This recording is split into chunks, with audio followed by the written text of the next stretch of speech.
has arrived. I'm incredibly excited for this conversation. I have Ivan Sokolov on the channel.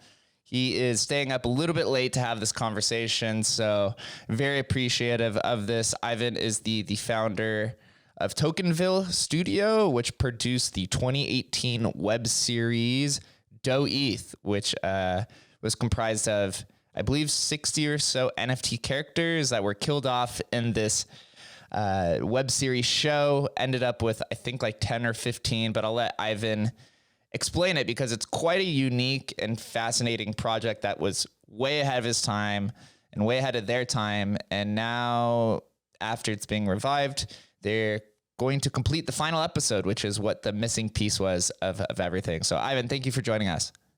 Thank you for the intro. Yeah, it's called Deus ETH. I think we are calling it that way.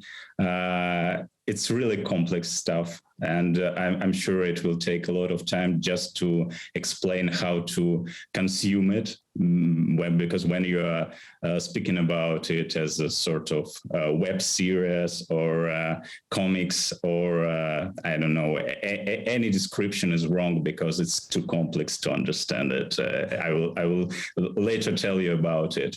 But yeah, it was I think 2017 when we have envisioned it first. It was in November. Then we launched the first version of it. It was failed at first. Actually, I can tell the story because it's really funny, and it's let's say tells a lot about what smart contracts are and how we can actually manipulate them without telling people that they are manipulated.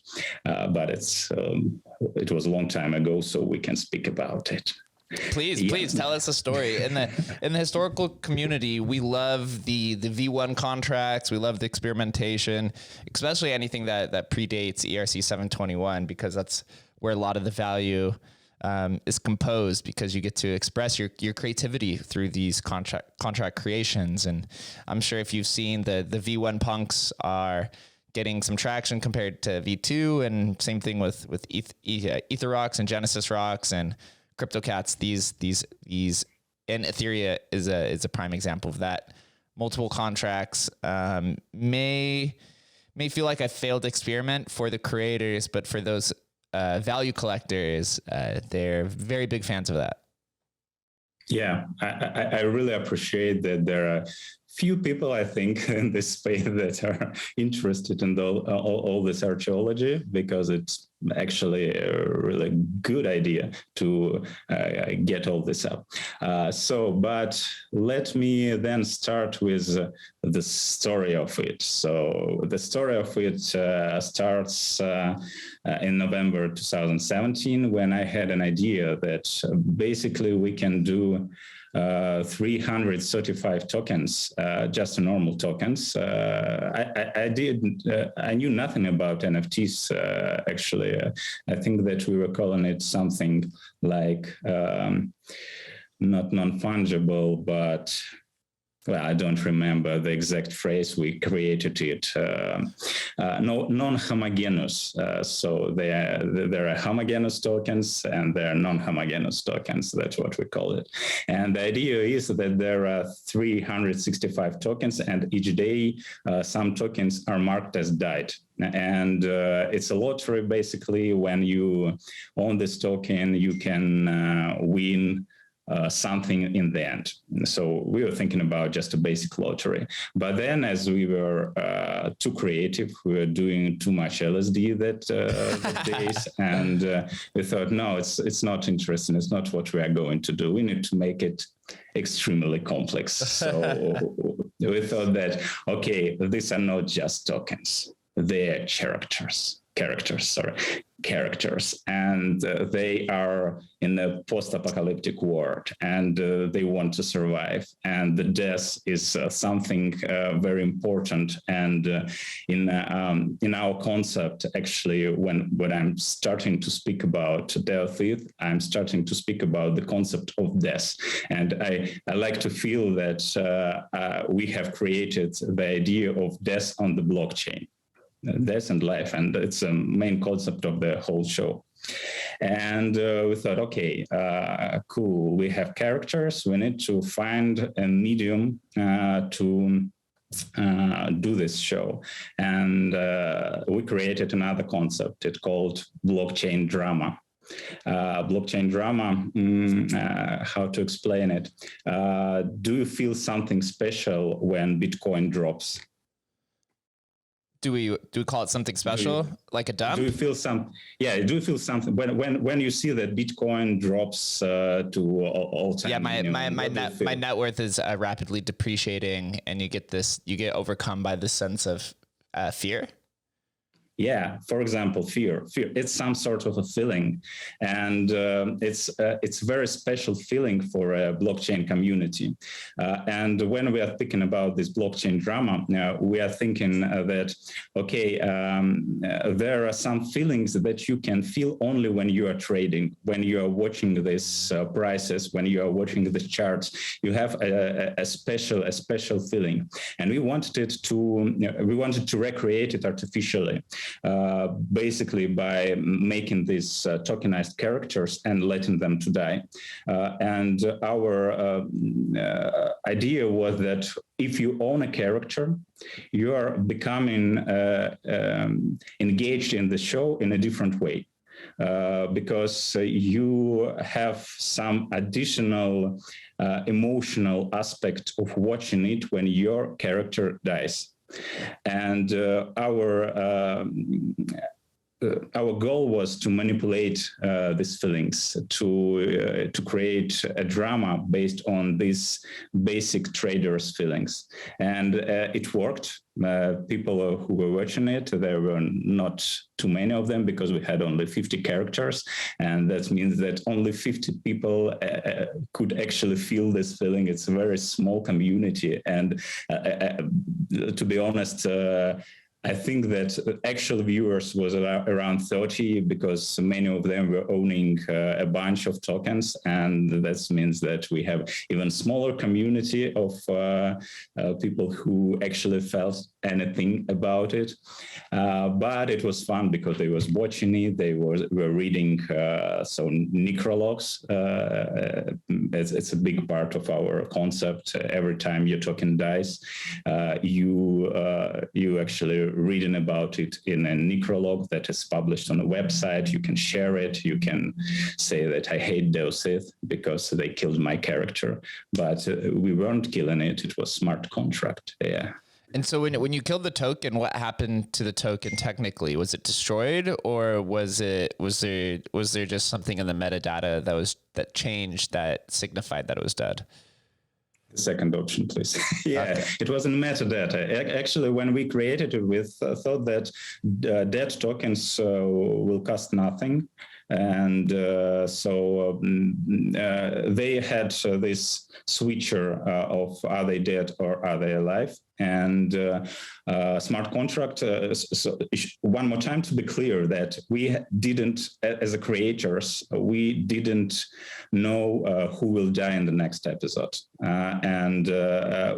We ran a smart contract who killed it randomly, and we had no idea how the story will continue because we didn't know who are the characters who are going to be there, and we had to create the story really fast. Yeah, I think you should go to the website because it's. Yep. It's much more clear. Let's go to episodes then. Yeah. Yeah. Here we are. Thank you for sharing it.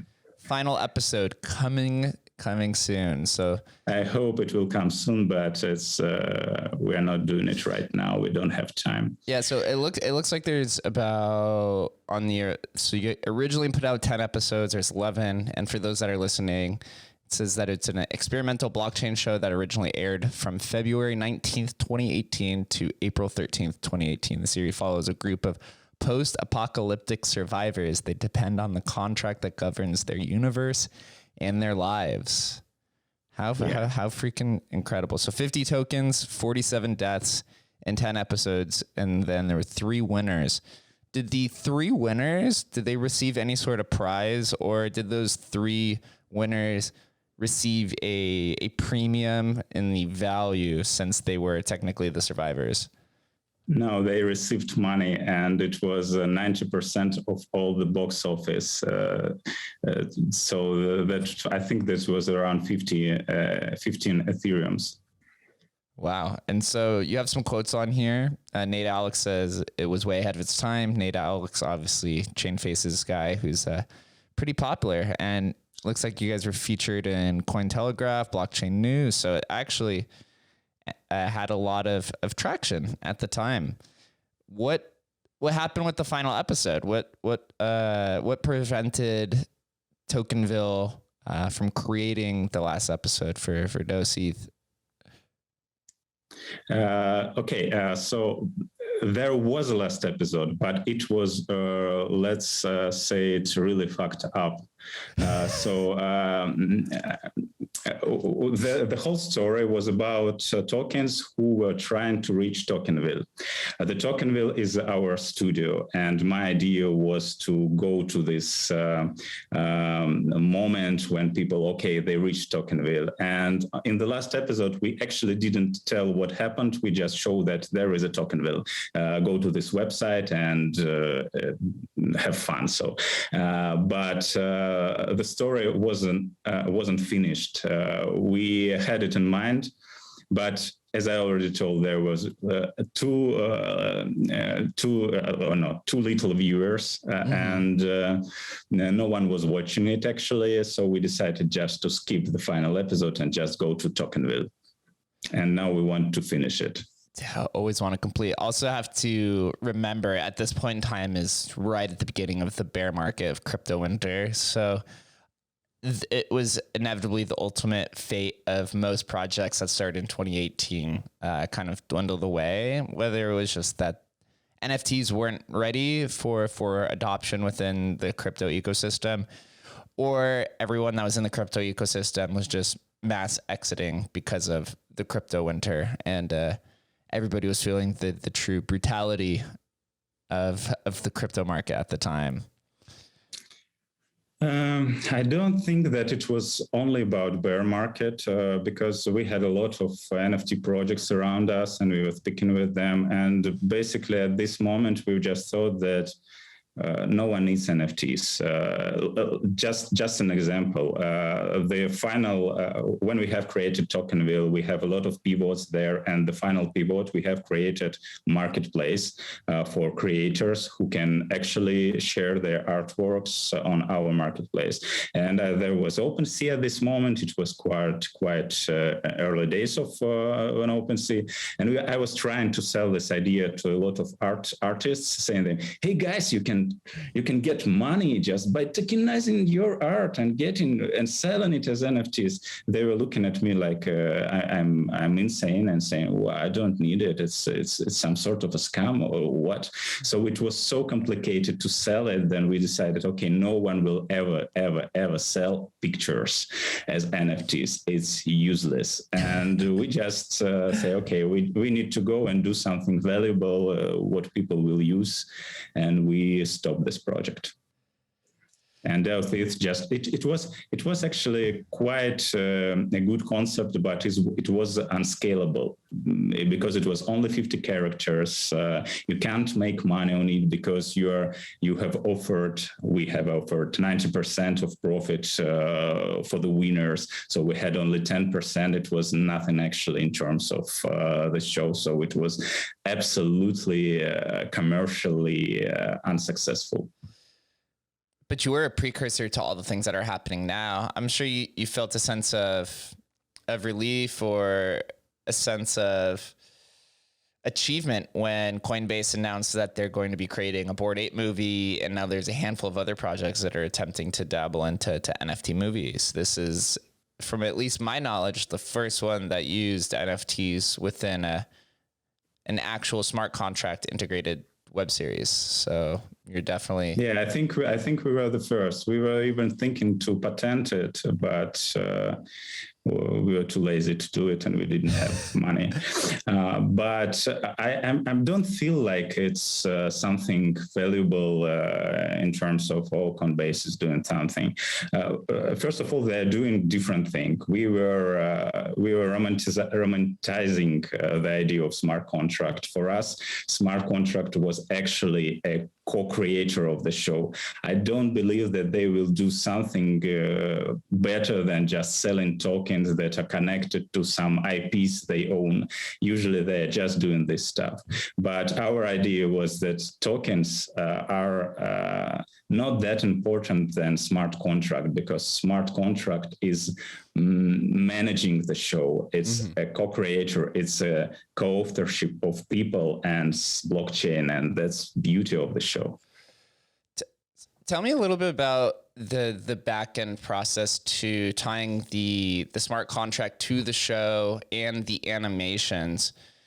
Were the animations built or created during the week based off of the price action of the charts, or did the smart contract give the team information of how to go about the animations, or were the animations created before the smart contract was deployed, if that makes sense? Since they are kind of a synonymous relationship, it just makes me wonder, and just from a curious standpoint of how these actual episodes were created, were they based off of the price action of during the week, or was it something a little bit different?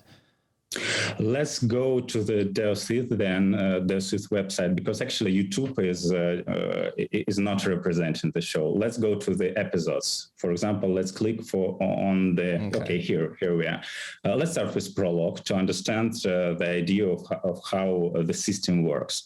So basically what we have here, we have a title with some description. Then we have this picture. This placement is for some media. And in every episode, so we'll go through it and I will show you as an example, the media is different, because my idea was to show that blockchain can be used not only in financial stuff, but in any sorts of media.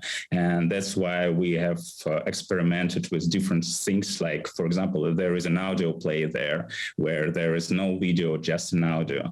Let's go down.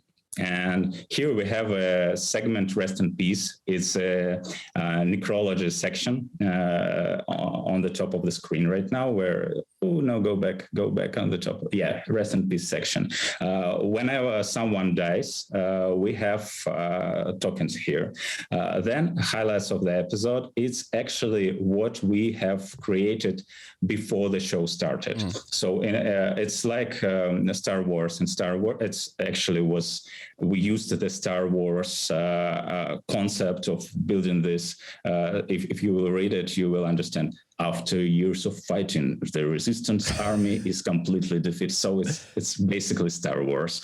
And then there are stories. And the first idea was not to do anything at all. We were thinking about doing these highlights of the episode and letting our audience to write the stories about each character. So if you click on any character, for example, open it in new tab. No, you should just press on it. Just don't. Okay. Yeah. So it's a pop-up. So you can basically write a story about your character. And on the top of the screen, you see that it's already sold. But when it's not sold, when it was in the marketplace and put it for sale, you were actually able to promote your character with these stories and to have more exposure of it in terms of the community. So when you're writing a story about it, based on the highlights of the episode, the setting highlights have given a setting of the episode, you can promote your character for the community to sold it. Wow, this is quite in depth. And for those that are listening, so now is the character that I clicked on, NAO. The first paragraph says, "We have spent days walking through this desert, and yet we haven't seen a single sign of gas anywhere. Ashley tripped on her way and fell down from exhaustion. Tensions were running high, and Tomato, which I'm assuming is another character, raised his voice and spoke impatiently. He called me a liar. he said that I am leading us to death. And then it goes on for about 5 paragraphs, but just to get a glimpse of the lore behind each character. Yeah, let's get back to the show, and I will show you how we actually created this series. So or episodes and the top left. Yep. Top left meaning right here. And let's go for the episode 2, Wolf Party. It's quite clear how it all works in the field. So basically, then we have, for example, an episode. We already created some highlights. We pre-created some part of the art. So, for example, this was pre-created before smart contract released tokens who died. But for example, here we see Vasio, this character, the girl. And first of all, there were no character in this space, but before the episode was out, we put it here. So if you scroll down a little bit, you will find that she's here as well. She's died in the rest in peace. So basically, when smart contract gives us the list of dead tokens, we then are trying to put them inside the show on the post-production, or let's call it in the final cut of the show. So that's how it works. Basically, you can click on her, on this girl, or anyone, just click on it. Yeah, and you can read how she died, and this is a sort of. I clicked on Beck, which was one of the dead characters from episode 2, and there's an animation at the top, and it says Beck experienced the most cheerful of deaths. Apparently, everyone knew that he was running out of stuff, and his last joint was to be smoked on the yacht. He just went to eat, drink, and have fun. When we looked into his eyes, we understood that without the next joint, he wouldn't have reconciled with this world. Perhaps he succumbed to the most enjoyable of all possible deaths here. That sounds like a quite enjoyable death, if you ask me. Yeah, definitely. We were creating a personalized necrolog for each character because it was important for us to give some indulgence for people who owned it. Yeah, you missed it as well. Deus. Oops. Oops. Oops. Yeah. So, how many writers did you have assisting with the lore of the story? I have a co-creator, Karen. We were creating the story together. Then we had a girl who was actually writing it as a copywriter. And in one of episodes, we also asked one of our friends who was actually a good writer to help us with the episode. And this is I think my favorite episode when I don't remember the name, but it's really cool. And he helped us with the story, and he narrated some part of the text. And I think that it is the best episode with the best English, because we are not English-speaking people, and he was. So quite a small team still. So you guys are really putting work in. I'm going through now the website and looking at some of the past publications. There's one from Blockchain News from February 2nd, 2018. Tokenized characters for smart contract based reality show launched. Had over 1,100 views on it. They call it a initial hero offering. Yeah, it was initial hero offering. Yeah.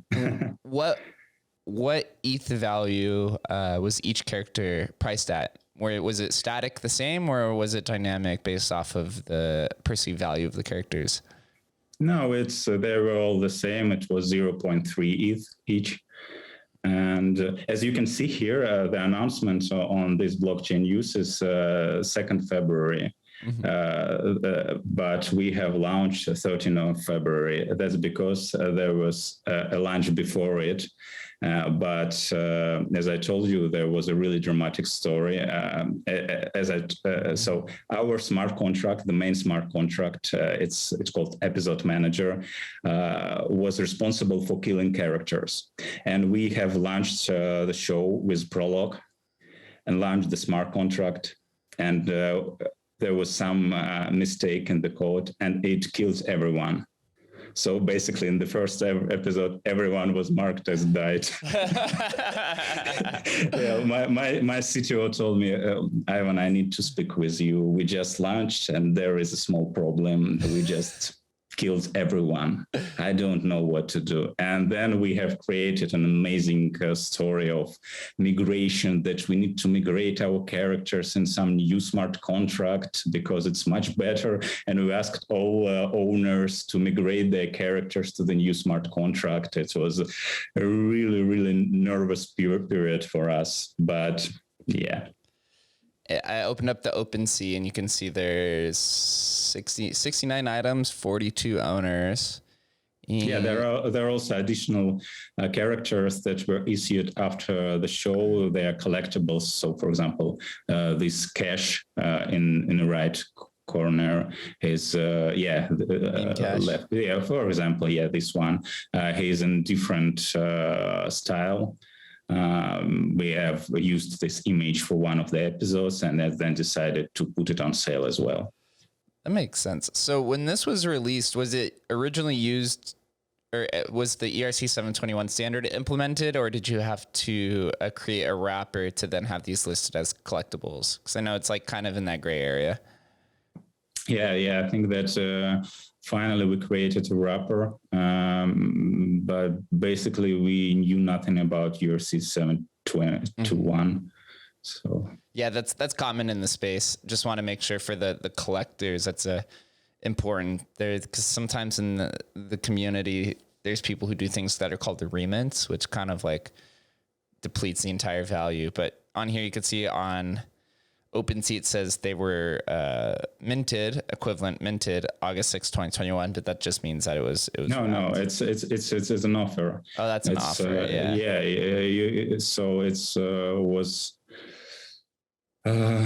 No, we haven't actually. There's no activity actually. The show when the show died and Tokenville died, and we stopped all our servers. I think my CTO, just before everything stopped, decided to put it on OpenSea, and when putting it on OpenSea, it was somehow wrapped, or I don't know what happened actually. Well, that's quite convenient then.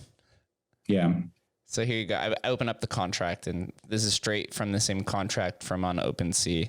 If you go to the first transaction, which was the creation of the token in the contract, it's April 24th, 2018. So completely verified. Wow, that's quite convenient actually. Yeah. I think you can find the original contract as well, but I'm not sure where it is. Yeah, I'll let all the archaeologists go excavate that at the time. So now we're moving in, looked at the collectibles, you explained the story. Now we're moving on to the final episode, right? Although the first season was finished, the story was not. To support the release of the final episode, we'd love to share a special collection of non-fungible tokens or NFTs, 2069 randomly generated posters with the original Deus ETH character, starting at $10 on OpenSea. Tell us a little bit about the posters, which looks like it's on Polygon. It's on Polygon. And what's the intention of completing the final episode? And has there been any discussion to do a potential series or season 2 or a completely new series using the same type of logic? Well, we were thinking about it. So basically, when you archaeologists started to dig it, and I was really excited because for me it means a lot. I was thinking about launching the second episode, but we were thinking how we can actually let the owners of the original characters inside of it. And I didn't find any solution that will work perfectly. That's why I thought that we should finish the final episode first and then thinking about Deus ETH 2. And for the final episode, I was just thinking that, okay, let's just do a poster collection to drop it inside the audience. And on each poster, we'll just write that the final episode is coming. That's the simple solution. But when we have started to drop it, we had some I think exposure, but it took so much time with actually no money and no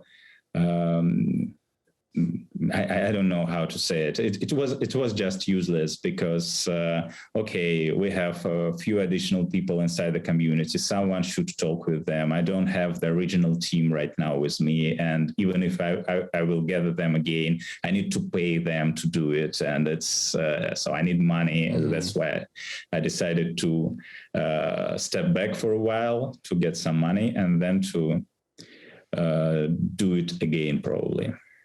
Okay. Try to do it again. Yeah, and that's one issue, a main issue with historical projects is that they generally don't have the same minting process or a capital raise, I should say, as the newer projects, right? Where you can have a 10,000 NFT drop at 0.08 ETH, so you get 800 ETH to basically start up the project. Historical communities that are rediscovered, that process is mostly done unless you have a unique situation similar to Pixel Map. But capital and crowd raising is an issue that must be overcome for us. So you have to be very creative in the way that you want to raise funds. But yeah, as I look through this, and we mentioned that Tokenville is your studio that oversees the project. I noticed on here, and you see it right at the top of Tokenville, it says ETH/TV. So I went to go open this, and it looks like Tokenville as a company has its own token, which actually looks like it had. This is in May. I don't know if this was this year or not, but it looks like it had some trading activity for a little while.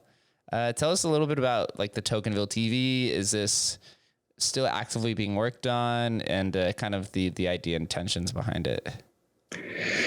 No, unfortunately, it was too complicated for creative guys to manage their own token, to manage all this market making, etc. So we've launched it. We had partnered with Hit BTC to list it, and actually we sold something, but it wasn't quite. I don't want to speak about this story because it was only one person who was buying all this stuff and then reselling it and then just doing it as a loop. No problem. Then we'll just say that it was an experiment. Yeah, it was an experiment. We thought that it could work inside our ecosystem, but too complicated for us. Yeah, we've done 2 additional shows, and TV token was used in these shows to sell these characters. Interesting. So it looks like both of these were also started in 2018. Yeah. Well, right after finishing Deus ETH, we started 2 shows. I'm not even sure that they will open, but you can try. So they were more. We think that it will be more scalable because we weren't tokenizing characters. We were tokenizing some artifacts in this show. For example, in this show, it was starring CryptoKitties. You, as an owner of a CryptoKitty, were able to submit your kitty to the show. So it will be starting the show. And the show was a detective, and all the evidences was tokenized. And every episode, we had random evidences that we used in the story to create the next episode. So, but it failed. failed. Where was so it looks like there was an episode that was released. So this might actually be one of the first instances of a interoperable NFT media company or experiment. I don't remember seeing that. I mean, I know there's been interoperable assets used in gaming, but I don't know if I've ever seen an interoperable asset used in a media, in a web series or some sort of movie style. It was a comics, and you can see in the left corner some previews of these tokens. So down, so these small things, right here, in a pack. I'm not sure that they will show on the marketplace. It's not working anymore.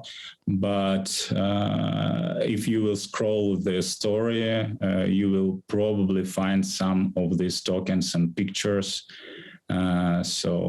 So all these characters, these kitties, they're real kitties of real people who submitted it to the show.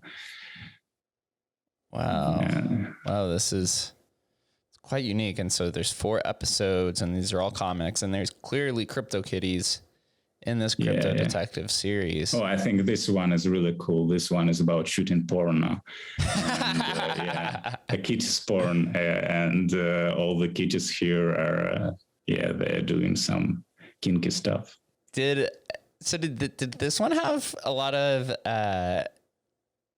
was there any community or fanship that was formed around this one? I know it was later, but here is a clue. Go back. For example, this is a clue. They found a clue, and this was actually randomly submitted by a smart contract. Interesting. So I'm sorry, I interrupted you. No, you're fine. Out of the 3 different projects that you were using, which one did you find to be, we'll say, the most innovative, and which one do you have a personal favorite out of these 3? Obviously Deus, because Deus was a big love, and it's very... I'm not sure that it will work because it's released our full creative potential. There are a lot of ideas there. It's the story is very complex. I don't think that anyone in the world understands it, because it's as you see, it's multi-layer. You need to read all these stories to understand the lore. So it's too complicated for a viewer. But for us as a creative guys, it was I think the most creative experience we ever had. So I love it. Right. So here's the I think this one's the contract for the clues. For Creative Detective. Looks like there are some people experimenting in it within the last few months, trying to claim some stuff. I'm gonna have to do some more research into that. There might be something actually there. But as I even explored more, I saw your Tokenville HQ Instagram. It said at the time it was based in St. Petersburg. And we started there. It looks like this is a lot of fun. Like when you look at some of these pictures, 188 weeks ago, was this is the actual studio or office where everything was worked on? Yeah. So it's our initial team. So I don't think there is no co-creator of the show, Karen. I'm not sure that he is on any photo. Because we started this Instagram after Deus ETH finished, and right now it's mostly about 2 other shows. They were created by Vitaly Terletsky. He's famous Russian comics writer. He hates us. He actually because he was very toxic all the way through. We were from crypto. We just offered him a lot of money and said, "Okay, guy, let's do some cool stuff." But he thought that we are capitalist who are doing something wrong, and we are, I don't know, killing babies with all this stuff. I don't understand actually what he was thinking about, but he was very toxic. And but he's genius. He's genius. His comics are perfect. I love them. Wow, yeah, this it looks like a lot of fun. At the time when you and the team were working on this, did it feel like you were creating history? Did it feel like you were on the forefront of innovation and experimentation? I think that I always feel so. So it's not about Deus. It's about most of my projects that I'm working on. But in Deus, yes, we were thinking that we are doing something really meaningful and really important, because at this moment, most of people weren't thinking about crypto as a space for creative people. And for me, the most important thing in my work was that I can work with a lot of creative guys, and I can gather them to do something that can actually be available. Yeah, it's Crypto Detective. Wow. Yeah. This one I wasn't even completely aware of. That one's super, super interesting. If we could somehow pull the tokens, and get them on OpenSea, there's probably. Yeah, they are on OpenSea, I think. So you can check them. Just type Crypto Detective and you will Crypto Detective. This one? Yeah, probably the first one. Let's try it. Oh no! Going through some history. Yeah, this one. These are artifacts. The hard part with OpenSea and some of these older projects is that since OpenSea had that reset a few months ago, these are almost inaccessible because most of them are probably in lost wallets or people who don't even realize that they're sitting on value. All of these that have like some sort of crypto kitties attached to it probably have long-term value, but now it's the issue of you have to go through and find the older or find the old token holders to get them to sell it to you. I think that for some reason in Deus ETH, people were able to sell their old tokens. They were really happy with it. In terms of Crypto Detective, I don't think that anyone was really interested even putting it on sale because they are actually useless. Let's say, let's be honest. You don't want to own a utility knife. Hey, from a collector standpoint, though, I mean, when you look at when you go to the Bitcoin blockchain and you see like Ethereum tokenized history on there, or likewise on ETH, when you see these like cross branding applications, especially going back to Bitcoin with Rare Papes, and you see various Spells of Genesis stuff on Rare Papes and vice versa with Saratobi. Those actually have higher value because it shows, maybe because it's more communal, but the cross branding things, even in the real world from a collector's standpoint, have a lot of monies. Or even when you see in the artist world where you have two artists who collaborate on a project, that it's kind of an amplifier. So I kind of like try to take that philosophy and apply it to NFTs, and whether it actually works or not, who knows? But it seems like the only, at least for Crypto Detective, the only ones that have sold so far are 0.05 ETH.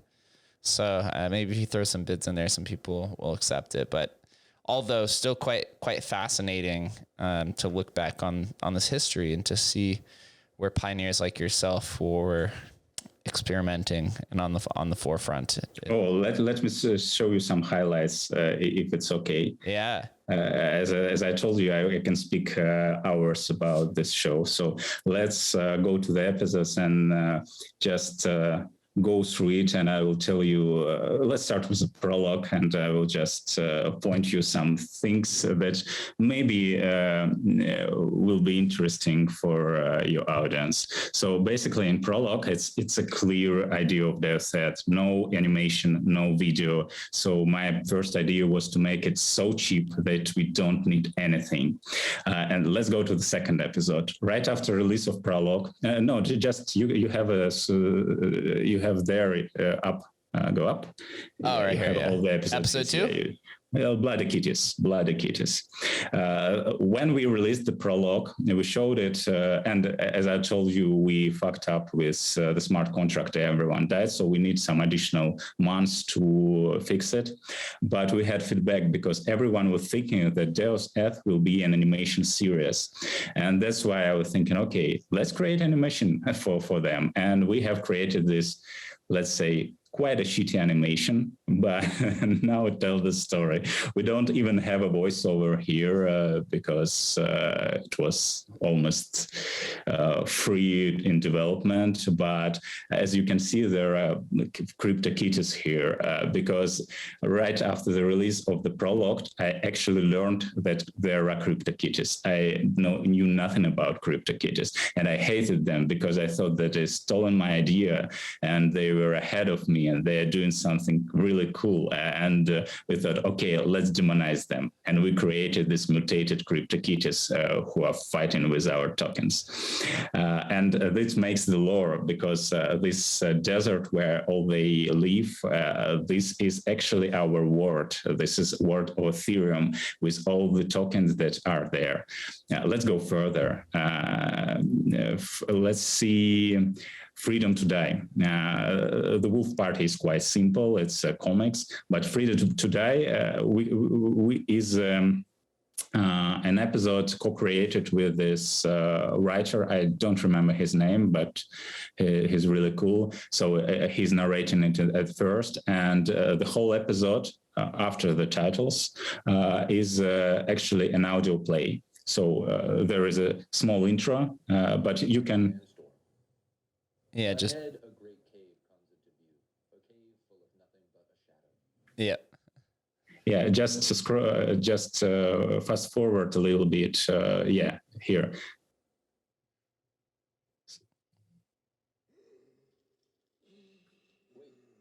Now still lives. The crash of the cave was not enough to overcome his unending will. So basically, it's an audio play, and the whole story is about one of the main characters. Is his leader, their leader, and he's almost dying, and it's insane because at the moment when we were creating it, we didn't know will he survive or will he die. That was really cool, and so he's in this moment of almost died situation, and he's speaking with Crypto Hamster. I don't know how is it in English, but probably here we call them hamsters. The one who is going for ICOs, etc. And the whole dialogue between them is basically about the thing that we hated in the crypto space when a lot of people without any idea of philosophy or blockchain of Bitcoin background, they're entering it and they're just trying to throw money in all these tokens and oh yeah, I want to help you. I want to get money from you. I want to. And this was driving us mad, and that's why we created this crypto hamster. He's really small and he's very self-confident, and he thinks that he can let this token live or die. But the character he's speaking about the main idea of the show, that he believes that he and his and the other tokens in the show are actually living there. So they perceive themselves as creatures that were born in the smart contract, and they live there. And yeah, I recommend it to see. The next episode is also really interesting. So every episode is different. For this episode, it's a detective. Basically, in this episode, we decided not to do anything. We just ran the smart contract and said that, okay, we are not telling you what's going on, but you need to understand who died. Because to understand it, you basically need to go to smart contract to understand how it works, to read it, and to understand who was killed.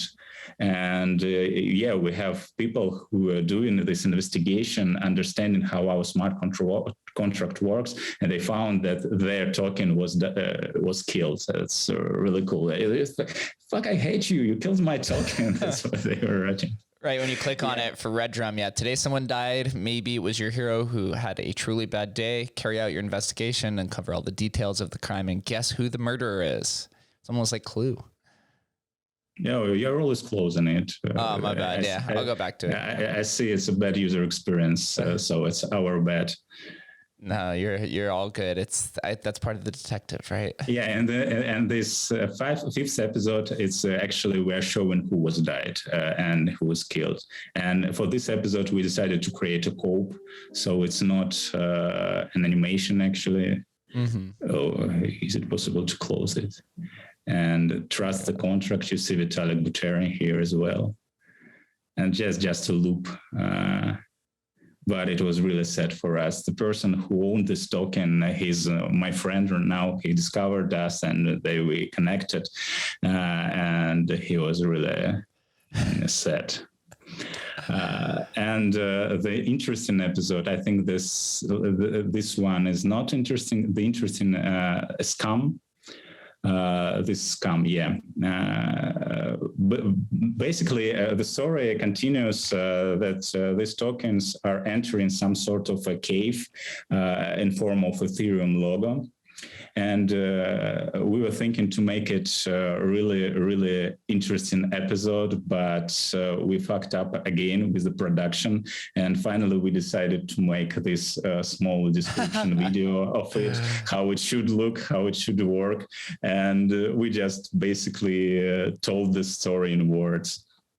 And in this episode, why it's called scam? Because the smart contract and the storyline says that 3 heroes should survive. But in this episode, if you will close the window and scroll down, rest in peace, we killed everyone. Oh, wow. Yeah, we just decided to kill everyone in this episode. And only one survived. It was Cash, and he was asking in the next episode he will ask the creator, the Vitalik Buterin. He sees him in this space. It's also animation here, and he asked, "What's going on? Why all my comrades are dead?" And he told him that you can't enter Tokenville if there are not 3 of you, because smart contract works this way. There are only 3 winners, not 1 winner, 3 winners. And then he decided to do a hard fork. It was again scam. It was our as I told you, manipulation of feelings. We decided to manipulate all the people. And in the next episode, we are hard forking the whole story and starting from the scratch, and everyone is alive again. So token side? Yes, it's almost the final episode. And they are going back. And in this story, they just decide, and this hero, Cash, here it is, he's telling them, "I know the truth. There are only 3 of us will survive and enter Tokenville. So there should be 3 of us." And guys in this crowd, they decided, okay, why we should waiting? Let's just kill everyone. And they just start in a great rage there. And can you pause it a little bit on? Yeah. As you can see, it's a hard fork. And in this hard fork, all the forked tokens, they have different eyes. So originally, they have normal eyes, just black dots. But here we decided them to be a little bit different. And they're just starting to rage, and almost everyone dies in this episode. But it was really... I really admire how much you pay attention to the little, like, small and minute details of the episodes that are, they're almost like Easter eggs. Like, if you hadn't pointed that out to me, I would have never noticed. Definitely. It's only for us, so it's so not for viewers, let's say. Right. And yeah, so it looks like that's a death. And so then now there's a ticker, population counting down from 50. And I would assume this probably goes down to, what, 3? It's 3 or 1? I think there was 3 survivors. This episode will end where there are only 5 survivors left. They decided to stop and to stop killing. And that's where the final episode should start. We have 5 characters. All of them are not, let's say, we had in this character space, we had some angry characters, some religious characters, and in the final episode, 5 characters were not angry, let's say. They were not fighting. They decided to do it somehow differently. But we haven't found the story. We have a draft of the story for the final episode. We even have an animation studio who were ready to support us and to build it a little bit better than we used to build the show. It's stuck in development. Here's the highlight of the episode. This is a little summary for the final episode. The token side was over and almost everyone is dead. Only Noir, Danko, Lucy, Kate, and Harold are alive. 3 of them will survive in the final episode. But how? After 3 long years of waiting, the original team of Deus ETH unites again to finish the season of the first blockchain show. And I also want to note too, so it's blockchain show. You also wrote as a description, #1 blockchain visual novel. I really like that descriptor, actually. Never heard it phrased that way. Yeah, thank you. I hope we will do it. If you have some rich guys who want to support us without any goal of getting their money back, we can do it. Yeah, if that was about 3 months ago, probably, right? But they have to survive this. You never know. The people who are on the internet and find these kind of things intriguing, especially I think as NFTs move forward and they mature and become more heavily adopted and are utilized in different media practicalities, whether it's novels, movies, TV shows, documentaries, whatever, I think a lot of people are going to look back to what the team did over at Tokenville, and maybe you can have your resurrection then. But I think when I went to NFT NYC last year, heavy amount of the speeches and the shows focused or after parties focus on the idea of like bringing your NFTs to life, which is exactly what the team at Tokenville had done in 2018. So very ahead of the curve, but we're still very early before this parabolic rise even happens. Definitely, that's what everyone says. But I don't think that we will, even if we will launch it today or when it was a bull run for NFTs, I think that we will still keep it small and not as successful as, for example, Stoner Cats. First of all, because we are not from Hollywood or from even Las Vegas, etc. So and second, because our goal was not to make money on it. So we were all focused on this creative stuff, and the money was secondary, and that's why we loved it. Just when we started to think about money with the second show and the third show, it wasn't that interesting for us. And that's one of the fascinating and most authentic components of historical NFTs is all the people who, all the original creators were chasing after their own curiosity with experimentation. There was I'm sure there was motive for monetization, but not the amount of wealth creation that exists today in the speculative bubble. So that's why collectors like to come in.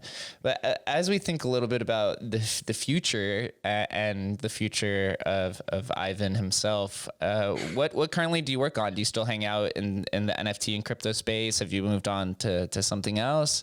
Are you working on some other projects outside of Tokenville?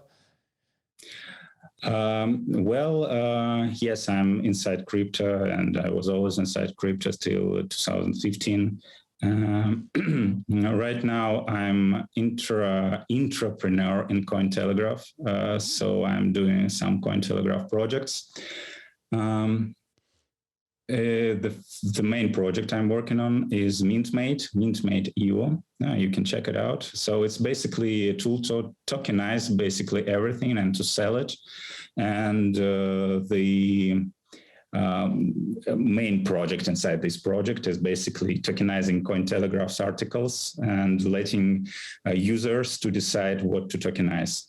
It's actually some mix between creative stuff and some commercial stuff, because it's Cointelegraph, that means it's commercial. But now my idea here was to create native NFT collection, a collection that's user generated basically, even if it's in Cointelegraph and every article is Cointelegraph's article. But when you are deciding which article you are minting into NFT and putting inside this collection, you are doing your own contribution to this collection. And we want every Cointelegraph reader to own a part of Cointelegraph and to become a curator of Cointelegraph's grand historical collection.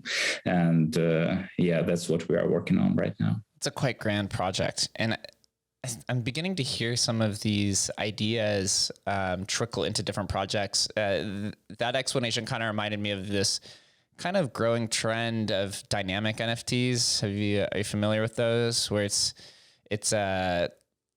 NFTs that are created based off of your own past history, whether it's your transaction history or your NFT portfolio or some of the various aspects of your blockchain history is then utilized and creates an NFT based off of however then if the contract was written. But it's kind of like seems like the next generation of NFTs where it's not just static. There's more contributions to it. It's always ever growing.